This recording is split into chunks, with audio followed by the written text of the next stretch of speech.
बिस्मिल्लाहिर्रहमानिर्रहीम। अस्सलाम वालेकुम स्टूडेंट्स, मैं हूं हसन फरीद, आपका फिजिक्स टीचर। आज का हमारा आर्टिकल वेक्टर्स की रेजोल्यूशन से मुतालिक है। तो आइए स्टार्ट करते हैं आज का लेक्चर।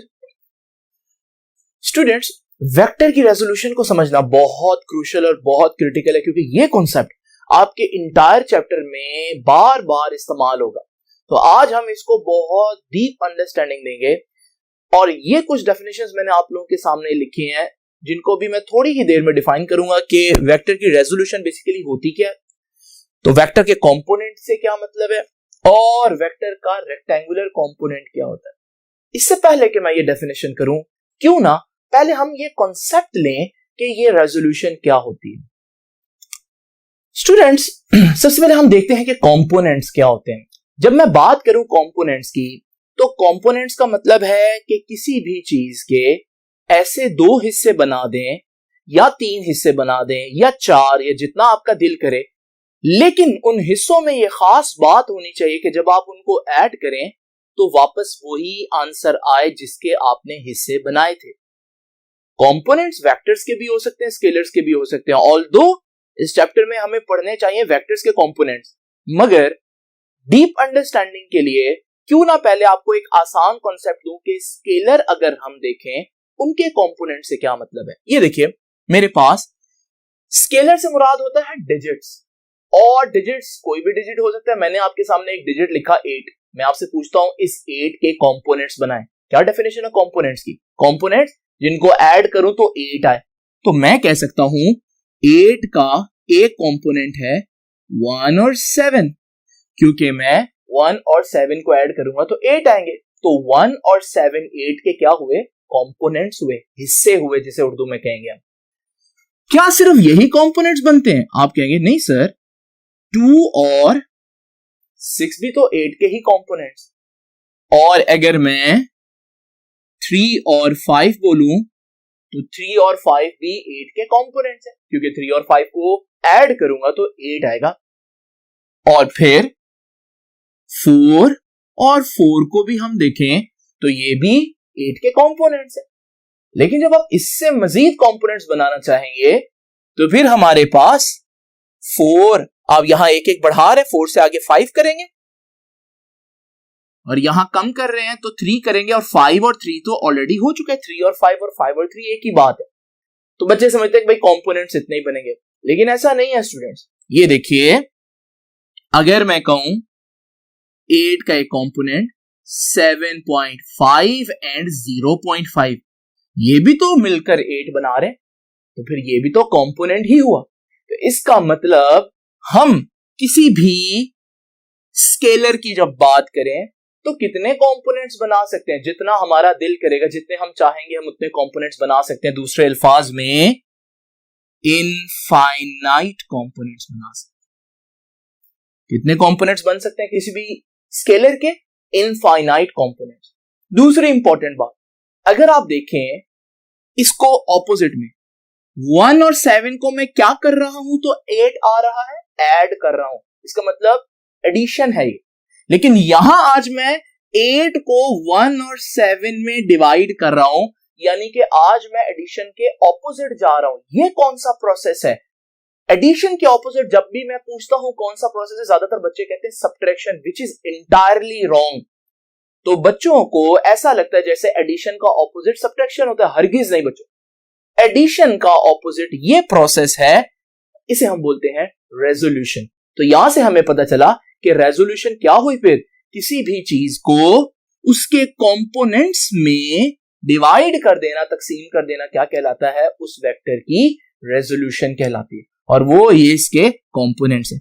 तो यहां से आपको थोड़ा सा आइडिया हुआ, लेकिन ये बात मैं फिर भी लिख देता हूं कि resolution is opposite process of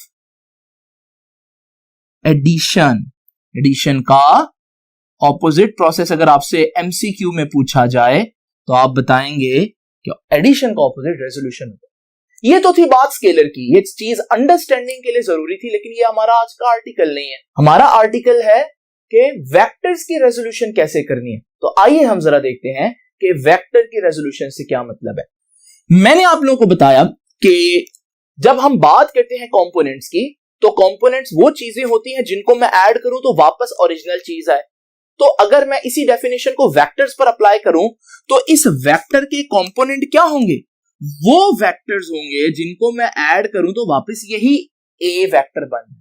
तो ये देखिए, अगर मेरे पास ये एक वेक्टर है सी या बी कह देता हूं, और ये एक वेक्टर है सी, तो आपको मालूम है अगर मैं बी और सी को हेड टू टेल जोड़ूं तो वापस ए आएगा।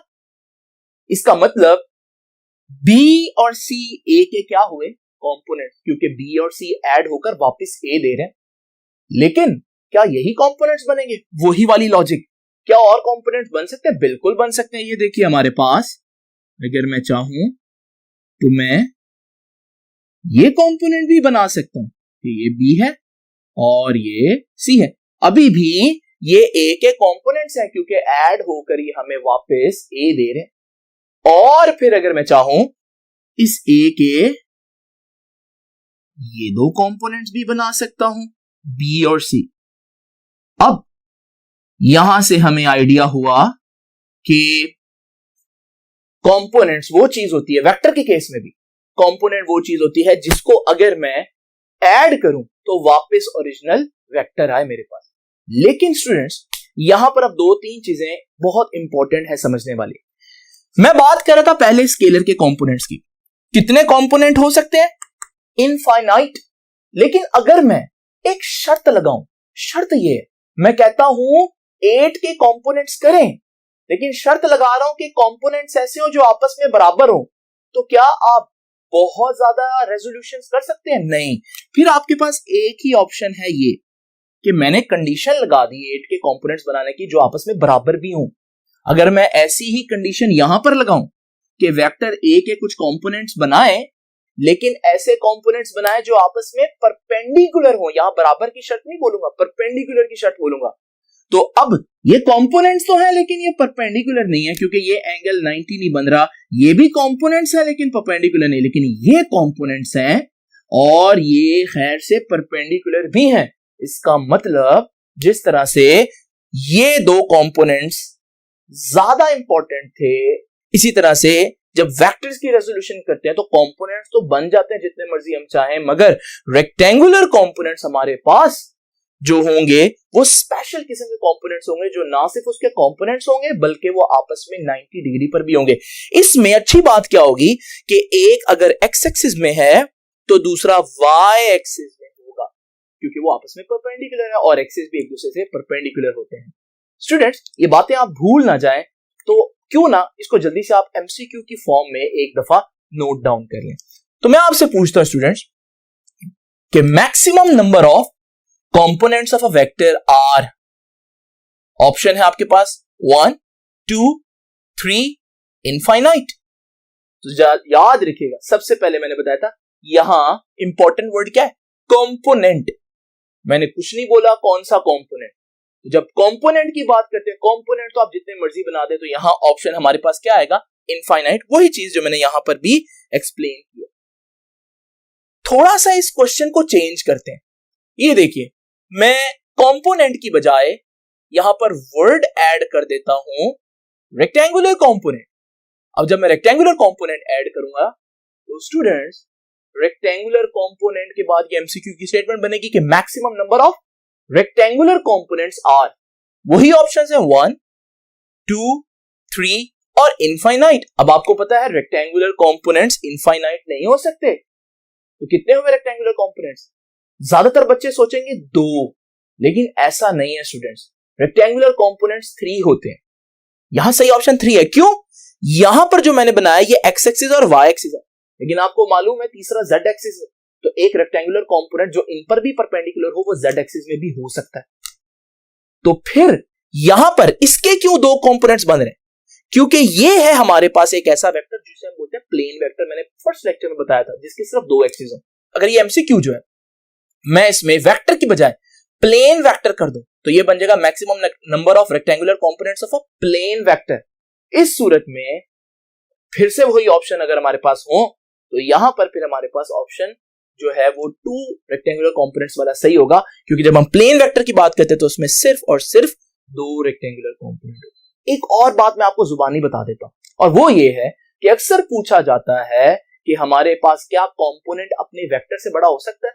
तो बिल्कुल, कंपोनेंट अपने वेक्टर से बड़ा हो सकता है। लेकिन जब यह पूछा जाए क्या रेक्टेंगुलर कंपोनेंट अपने वेक्टर से बड़ा हो सकता है, तो नहीं, रेक्टेंगुलर कंपोनेंट अपने वेक्टर से हमेशा छोटा होगा, क्योंकि ये राइट एंगल ट्राइंगल बन रही है और वेक्टर खुद ट्राइंगल का हाइपोटेनस है, और हाइपोटेनस हमेशा ग्रेटेस्ट साइड होती है, तो ये उससे कभी भी बड़ा नहीं हो सकता। तो स्टूडेंट्स, ये थे थोड़ा सा कॉन्सेप्ट। आई होप कि आपको रेजोल्यूशन भी समझ में आ गई होगी, कंपोनेंट भी समझ में आ गई, लेकिन इन चीजों को लिखना किस तरह से है आइए जरा देखते हैं। तो स्टूडेंट्स, अभी हम डिफाइन करते हैं ये टर्म्स को। पहले मैं कंपोनेंट डिफाइन करता हूं। जैसे कि अभी आप लोगों ने देखा कि कंपोनेंट किसी भी वेक्टर का वो हिस्सा है जो किसी खास डायरेक्शन में होगा, एक्स एक्सिस में होगा, वाई एक्सिस में होगा, जेड एक्सिस में होगा। यहां से हम कह सकते हैं what is a component? It is defined as effective value of a vector in a specific direction. किसी खास डायरेक्शन में किसी वेक्टर का जितना हिस्सा बन रहा होगा उसे हम बोलेंगे कंपोनेंट। बच्चे मेरे से पूछते हैं कि सर क्या जरूरत है कंपोनेंट्स निकालने की? मैं आपको बताता हूं। इमेजिन करें मेरे पास एक ब्लॉक है और एक बच्चा इस ब्लॉक को इस डायरेक्शन में खींच रहा है और ये ब्लॉक भी इसी डायरेक्शन में जा रहा है। अब मैं आपसे पूछता हूं कि स्टूडेंट्स कितना वर्क हुआ? आप फोर्स और डिस्प्लेसमेंट को मल्टीप्लाई कर देंगे, क्योंकि आपको मालूम है यही फोर्स सारा का सारा डिस्प्लेसमेंट करवा रही है। मगर अगर ये फोर्स इस डायरेक्शन में लगा रही हो, आपने देखा होगा अक्सर बच्चे धागा बांधकर गाड़ी को चला रहे होते हैं। इस सूरत में धागा जो है वो इधर को फोर्स लगा रहा है, गाड़ी इधर को जा रही है। क्या ये पूरी की पूरी फोर्स, सपोज करो अगर 10 न्यूटन है, क्या ये पूरी की पूरी फोर्स 10 न्यूटन की डिस्प्लेसमेंट करवा रही है? आप कहेंगे नहीं सर, इस 10 न्यूटन की फोर्स का कुछ कंपोनेंट डिस्प्लेसमेंट करवा रहा होगा, सारा नहीं। तो फिर हमें कंपोनेंट निकालना पड़ा ना इस सूरत में। लेकिन वो निकालना कैसे, वो भी हम डिस्कस करते हैं। ये देखिए स्टूडेंट्स, तो मैंने बताया कि कंपोनेंट क्या होता है। अभी असल वेक्टर को कंपोनेंट्स में डिवाइड कर देना, इस प्रोसेस को मैंने क्या नाम दिया? Resolution of a vector. तो what is resolution? It is a process of resolving a vector into its components। एक वेक्टर को उसके कंपोनेंट्स में डिवाइड करने का ये जो प्रोसेस है, इसे बोलते हैं रेजोल्यूशन ऑफ अ वेक्टर। अब हम डिस्कस करते हैं कि कंपोनेंट्स तो कई किस्म के होते हैं। ये रेक्टेंगुलर कंपोनेंट क्या है? अभी मैंने आपको बताया रेक्टेंगुलर कंपोनेंट्स क्या होते हैं, जो एक दूसरे पर परपेंडिकुलर भी हो, और हमारे लिए ये ज्यादा कारआमद है, ये ज्यादा आसान कर देते हैं हमारे काम को। ये देखिए जी, तो आपकी बुक कहेगी कि इट इज यूजुअली कन्वीनियंट। कहता है अक्सर ये हमारे लिए आसान होता है। क्या आसान होता है? To resolve a vector into components. Vector को ऐसे कंपोनेंट्स में डिवाइड करना विच आर, जो परपेंडिकुलर टू ईच अदर, आपस में परपेंडिकुलर भी हों।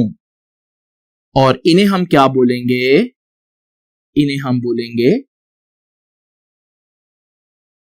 दे आर कॉल्ड रेक्टेंगुलर कंपोनेंट्स। अभी मैंने आपको एमसीक्यू में बताया ना स्टूडेंट्स, कितने होते हैं रेक्टेंगुलर कंपोनेंट्स?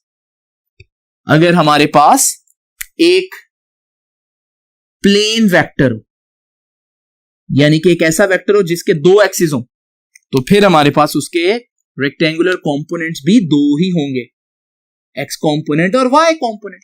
लेकिन अगर हमारे पास एक ऐसा वेक्टर हो जो स्पेस वेक्टर हो, स्टूडेंट जिन्होंने मेरा पहला लेक्चर लिया उन्हें पता है स्पेस वेक्टर 3D वेक्टर को बोलते हैं, जिसके 3 एक्सिस हो, तो अगर उसके 3 एक्सिस हैं तो फिर उसके रेक्टेंगुलर कंपोनेंट्स भी 3 ही होंगे। तो ये तो हो गया थोड़ा सा डेफिनेशन जो आप लोगों ने याद रखनी है। अब रेक्टेंगुलर कंपोनेंट्स, जैसे कि ये रेक्टेंगुलर कंपोनेंट्स अगर आपने निकालने हैं तो कैलकुलेशन कैसे करनी है, तो आइए जरा देखते हैं रेक्टेंगुलर कंपोनेंट्स की मैथमेटिकल डेरिवेशन।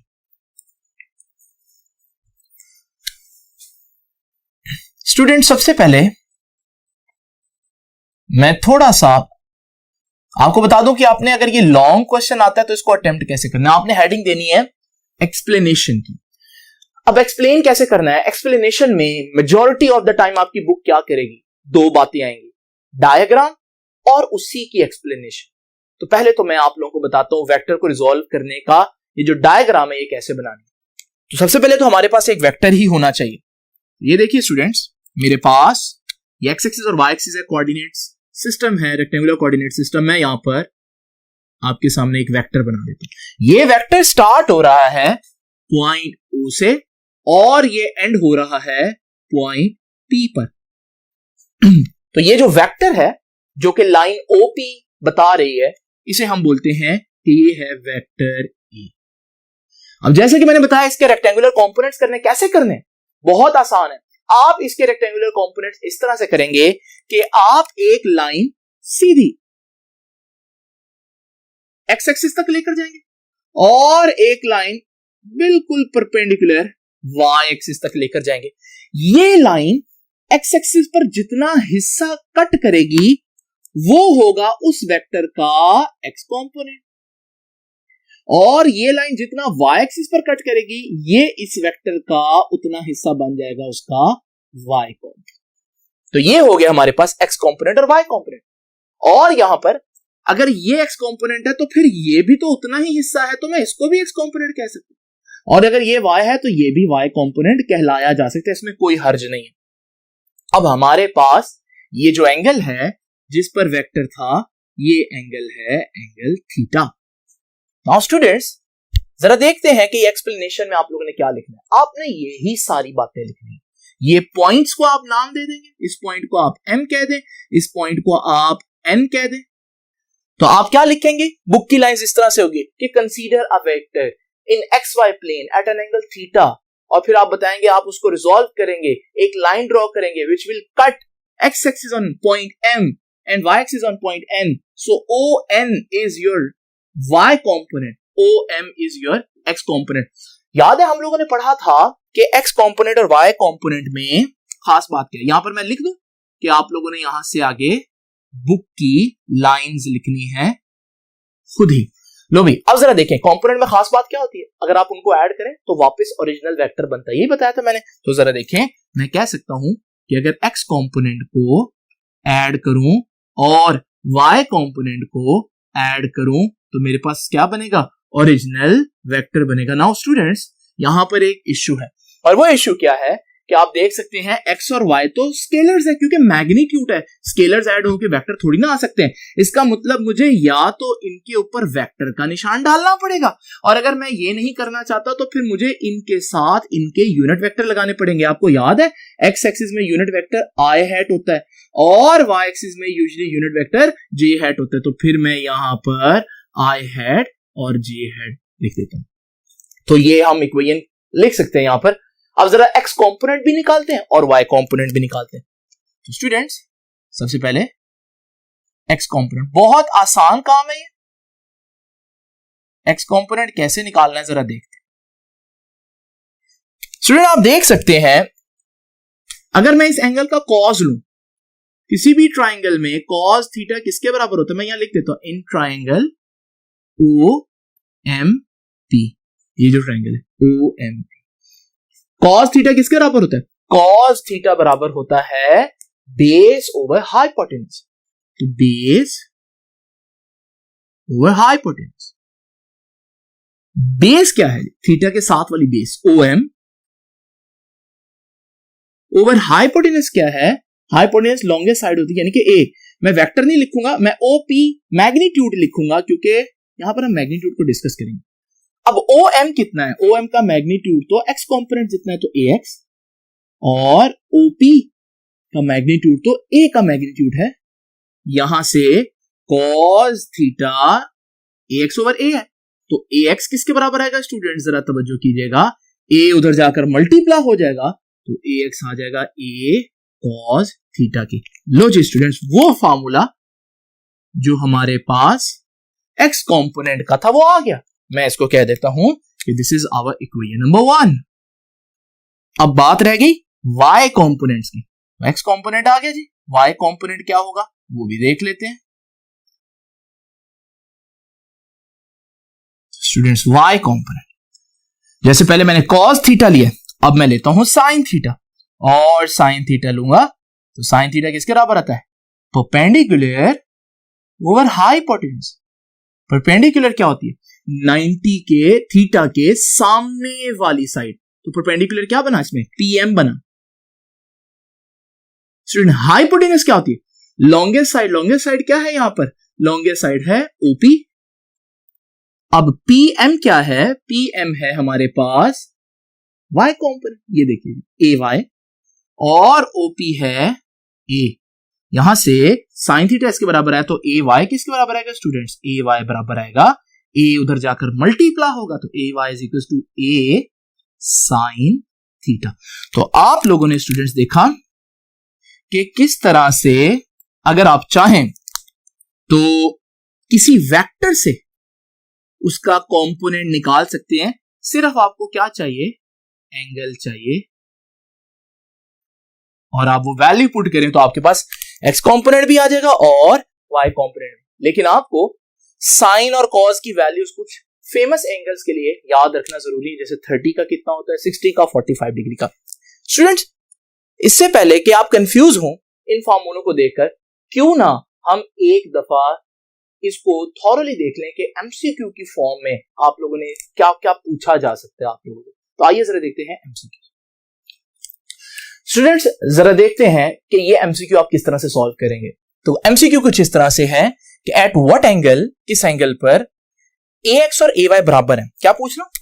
AX और AY बराबर है। फार्मूला देखें स्टूडेंट्स, AX का फार्मूला क्या है? AX का फार्मूला है A cos थीटा, और AY का फार्मूला क्या है? A sin theta. ये बराबर इसके तब होगा जब cos और sin की वैल्यू बराबर होगी। अब ये चीज आगे जाकर आप लोग पढ़ेंगे कि जब थीटा 45 पुट करें तो साइन की वैल्यू और कॉस की वैल्यू बराबर आती है। क्यों? क्योंकि साइन और कॉस जो है दोनों 45 पर 0.707 आंसर देते हैं। आप अपने कैलकुलेटर पर अभी चेक भी कर सकते हैं। तो इसका मतलब मैं कह सकता हूं कि फिर यहां पर कौन सा ऑप्शन सही होगा? तो आप बच्चे कहेंगे 45। लेकिन स्टूडेंट, एक बात है जो आप लोग यहां पर गौर करना भूल गए, और वो देखिए जरा, AX और AY। आप देख रहे हैं वेक्टर के निशान AX और AY के ऊपर। ये वेक्टर के निशान बता रहे हैं कि मैं वेक्टर्स की बात कर रहा हूं। वेक्टर्स कब बराबर होते हैं स्टूडेंट्स? दो बातें, जब मैग्नीट्यूड भी बराबर हो और जब डायरेक्शन भी बराबर हो। तो स्टूडेंट, अगर हम देखें एक्स कंपोनेंट तो एक्स एक्सिस में होता है, वाई कंपोनेंट तो वाई एक्सिस में होता है। क्या ये बराबर हो सकते हैं? मैग्नीट्यूड में हो सकते हैं, लेकिन डायरेक्शन में नहीं, क्योंकि एक एक्स एक्सिस में एक वाई एक्सिस में। तो क्या हमारे पास कभी भी ये सिचुएशन आ सकती है किसी भी एंगल पर? हरगिज नहीं। तो आप यहां पर एक और ऑप्शन ऐड करेंगे, और वो क्या है? इम्पॉसिबल। लेकिन अगर यही क्वेश्चन स्टूडेंट्स बजाय वो मैग्नीट्यूड वेक्टर्स की बात करें, वो मैग्नीट्यूड की बात करें, मैग्नीट्यूड के लिए मैं ये वाला साइन डाल देता हूं। ये साइन बता रहा है कि ये मैग्नीट्यूड। तो क्या कोई ऐसा एंगल है जिसपे हमारे पास एक्स और वाई कंपोनेंट्स के मैग्नीट्यूड बराबर हो? तो अगर हम डायरेक्शन को निकाल दें, तो मैंने अभी डिस्कस किया कि अगर हम देखें 45 डिग्री पर जो कॉस का आंसर आता है वही साइन का आंसर आता है। तो फिर वो कौन सा एंगल होगा जिस पर हमारे पास एक्स और वाई कंपोनेंट्स बराबर होंगे? जी स्टूडेंट्स, वो हुआ 45 डिग्री। लेकिन स्टूडेंट्स, क्या सिर्फ 45 डिग्री? इधर देखिए, आपने बाकी ऑप्शंस पर गौर किया? ये देखिए, अगर 135 ऑप्शन 135 है, यहां से 135, ये टोटल होता है 180।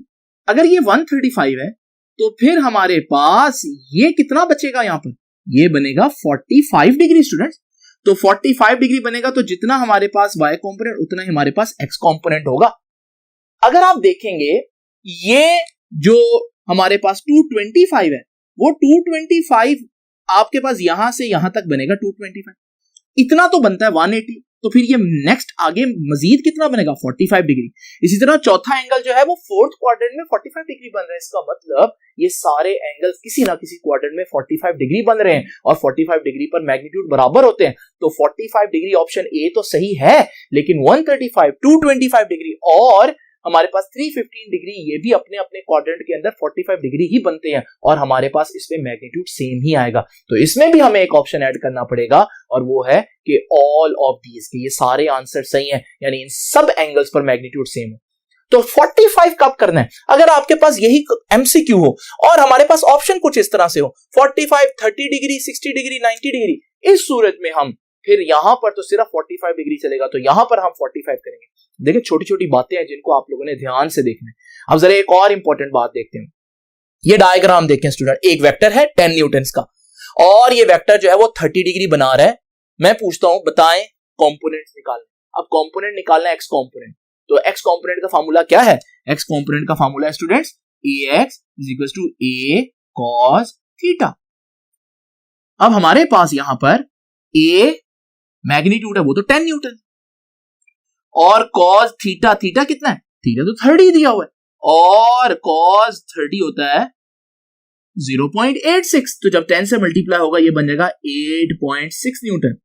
तो यहां पर हमारे पास 8.6 न्यूटन। बच्चे समझेंगे नहीं है ये भी आंसर। यहां पर भी एक चीज मिस्टेक है और वो मिस्टेक आप लोगों ने नोट नहीं की। वो बात ये है कि थीटा अगर आप देखें, थीटा कहां से दिया हुआ उसने? स्टूडेंट्स थीटा उसने दिया हुआ है वर्टिकल से, यहां से। कभी भी ये थीटा एक्सेप्ट नहीं करना। ये एंगल हमारा एंगल नहीं है जो इधर पुट करना है, हमने हमेशा ये वाला एंगल पुट करना है। अगर आपको मालूम है ये 30 है, टोटल 90 होता है, तो फिर ये कितना होगा? 60। तो हम यहां पर बजाय थीटा में 30 पुट करने के क्या पुट करेंगे? हम पुट करेंगे 60 डिग्री और cos 60 कितना होता है? 0.5। तो इसका आंसर आ जाएगा 0.5 मल्टीप्लाई बाय 10 5 न्यूटन। तो स्टूडेंट्स आप लोगों ने देखा कि किस तरह छोटी छोटी चीजें भी आप लोगों को गौर से देखनी होंगी अगर आप वेक्टर्स को सही तरह से सॉल्व करना चाहते हैं। आई होप कि आपको कंपोनेंट्स अच्छी तरह से समझ में आ गए होंगे। तो स्टूडेंट्स ये हम लोगों ने जो फार्मूले निकाले, इसमें आप ओरिजिनल वेक्टर से एक्स कंपोनेंट और ओरिजिनल वेक्टर से वाई कंपोनेंट निकाल सकते हैं। लेकिन बच्चे पूछते हैं सर अगर हमें कंपोनेंट्स दिए हो क्या हम वापस ओरिजिनल वेक्टर निकाल सकते हैं? बिल्कुल, और अभी मैं यही टेक्निक आपको सिखाने जा रहा हूं।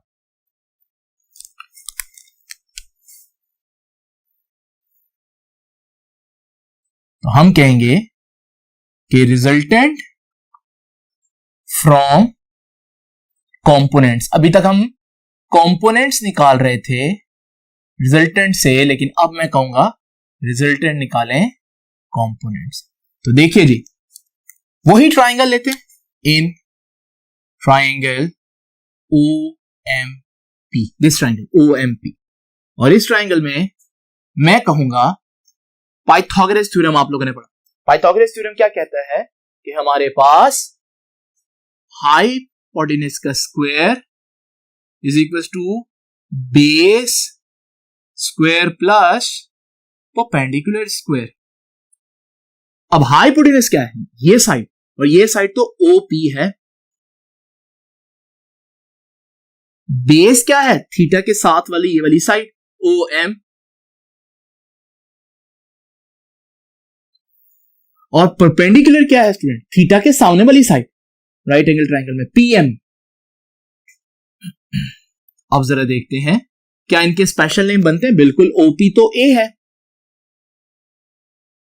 OM तो AX है। मैं मैग्नीट्यूड्स की बात कर रहा हूं, इस वजह से मैं I हैट J हैट नहीं लूंगा, और PM तो Y है, तो AY और उसका स्क्वायर। तो जी स्टूडेंट्स यहां से A किसके बराबर है? AX का स्क्वायर प्लस AY का स्क्वायर और उसका अंडर रूट, क्योंकि दोनों तरफ मुझे अंडर रूट लेना पड़ेगा। स्टूडेंट्स ये बहुत इंपॉर्टेंट फॉर्मूला है, इसे मैं कह देता हूं नंबर 3। तो अगर आपके पास एक्स और वाई कंपोनेंट्स हो, आप एक्स और वाई कंपोनेंट्स पुट करें तो आपके पास ओरिजिनल वेक्टर का मैग्नीट्यूड आ जाएगा। अब लास्ट चीज आज की, और वो है angle theta of resultant. Resultant का अगर आपने एंगल निकालना है तो कैसे निकालना? स्टूडेंट ध्यान कीजिएगा, हम फिर से उसी ट्राइंगल में इन ट्राइंगल OMP मैं कह सकता हूं ट्राइंगल OMP में कि थीटा tan थीटा किसके बराबर होता है? tan थीटा बराबर होता है परपेंडिकुलर ओवर बेस। परपेंडिकुलर क्या बन रहा है जी? अब मैं डायरेक्ट कहता हूं AY बेस क्या बन रही है स्टूडेंट्स? ax, यहां से थीटा किसके बराबर आएगा? tan इनवर्स, ये tan उधर जाकर इनवर्स हो गया और वहां क्या है?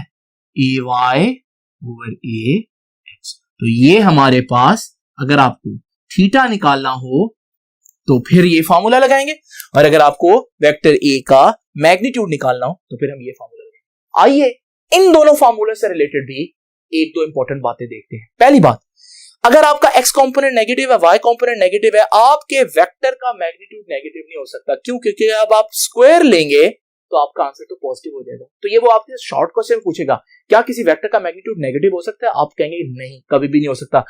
हालांकि अगर उनके दोनों वेक्टर्स भी नेगेटिव हो फिर भी उनका मैग्नीट्यूड नेगेटिव नहीं हो सकता, कंपोनेंट्स नेगेटिव होने पर भी। और इस एंगल से रिलेटेड क्या क्या बातें पूछी जा सकती है, आइए जरा देखते हैं स्टूडेंट्स। तो स्टूडेंट्स जरा देखते हैं ये दो एमसीक्यू। पहला एमसीक्यू क्या कहता है? At what angle x and y components are equal. ये पहले भी हम लोगों ने देखा है, लेकिन यहां क्योंकि थीटा का फार्मूला पड़ा है उस हिसाब से देखते हैं आप लोगों ने एंगल कैसे फाइंड आउट करना है। Theta is equal to tan inverse y component over x component. Now students, y component क्या है? y कंपोनेंट और x कंपोनेंट तो बराबर है, तो ये जब बराबर होंगे कैंसिल होंगे, हमारे पास रह जाएगा 1, और 1 का tan इनवर्स जब आप लेंगे तो आपके पास आंसर आएगा 45 डिग्री। ये आप कैलकुलेटर से दे सकते हैं, लेकिन अगर आप वैसे विजुअली देखना चाहें, ये देखें जी हमारे पास ये एक वेक्टर है, ये अगर वेक्टर है 45 डिग्री पर, ये बनेगा इसका y कंपोनेंट और ये बनेगा इसका x कंपोनेंट, यहां से यहां तक और यहां से यहां तक। आप देख सकते हैं कि x और y कंपोनेंट तकरीबन दोनों बराबर बन रहे हैं। इसका मतलब आप बनाकर भी देख सकते हैं, ड्रॉ करके भी देख सकते हैं कि 45 डिग्री पर x और y कंपोनेंट बराबर होंगे। बिल्कुल ऐसा ही यहां पर हमारे पास ये क्वेश्चन है, कहता है ax 4 है, ay 5 है, थीटा निकालें।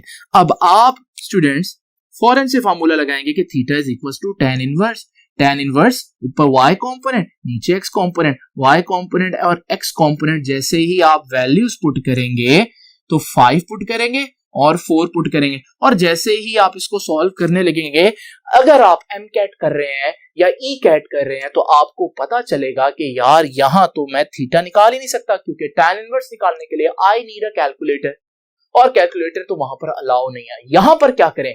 क्या कोई और लॉजिक, कोई ट्रिक हमारी यहां हेल्प कर सकता है? बिल्कुल कर सकता है। ये देखिए स्टूडेंट्स, हम कह सकते हैं, देख सकते हैं कि y कंपोनेंट x कंपोनेंट से बड़ा जरूर है। ये 5 है, ये 4 है, तो y कंपोनेंट इज ग्रेटर। अब मुझे ये भी मालूम है कि वो कौन सा एंगल है जिस पर 45 पर जिस पर x और y बराबर होते हैं। तो अगर 45 होता तो जितना x उतना y, लेकिन हमें मालूम है y कंपोनेंट बड़ा है। y कंपोनेंट कब बड़ा होगा? जब मैं इस वेक्टर को थोड़ा सा यूं बनाऊंगा, क्योंकि इस सूरत में इसका y यानी कि इसकी हाइट ज्यादा, लेकिन इसका x कंपोनेंट कम हो जाएगा। इसका मतलब मुझे मालूम है कि अगर y कंपोनेंट x कंपोनेंट से बड़ा है तो ये एक ही सूरत में हो सकता है जब एंगल 45 से बड़ा हो। और अगर आप देखें इसमें एंगल 45 से सिर्फ और सिर्फ एक ही बड़ा है, तो विदाउट यूजिंग कैलकुलेटर मैं गेस कर सकता हूं कि मेरा एंगल जो है वो 51 डिग्री होगा, बशर्ते कि कोई और एंगल इस तरह का 45 से बड़ा ना हो। तो थोड़ा सा आप इनको देखें कि किस तरह से हिट एंड ट्रायल करके आप बजाय सही आंसर ढूंढने के आप गलत आंसर्स ढूंढकर उनको एलिमिनेट कर देंगे, और आपके पास जो बाकी बचेगा वही आपका सही आंसर होगा। ये था स्टूडेंट्स आज का लेक्चर। आई होप कि आप इसको अच्छी तरह से रेडी करेंगे। बहुत इंपॉर्टेंट है, और ये बेसिक इस वजह से है क्योंकि ये पूरे आपके चैप्टर में थ्रू आउट ये कॉन्सेप्ट्स यूज होंगे। तो यहां जितना आप इसको स्ट्रॉन्ग करेंगे उतना आगे ही आपके लिए फायदा है। तो मैं यहां पर आप लेक्चर छोड़ता हूं, आप लोग इसको अच्छी तरह से दोबारा देख लें। चाहे अगर कोई चीज नहीं समझ में आती तो वहां वीडियो रोक कर दोबारा रिवाइंड करके देखा करें। तो आपसे मुलाकात होगी नेक्स्ट लेक्चर में, तब तक के लिए अल्लाह हाफिज।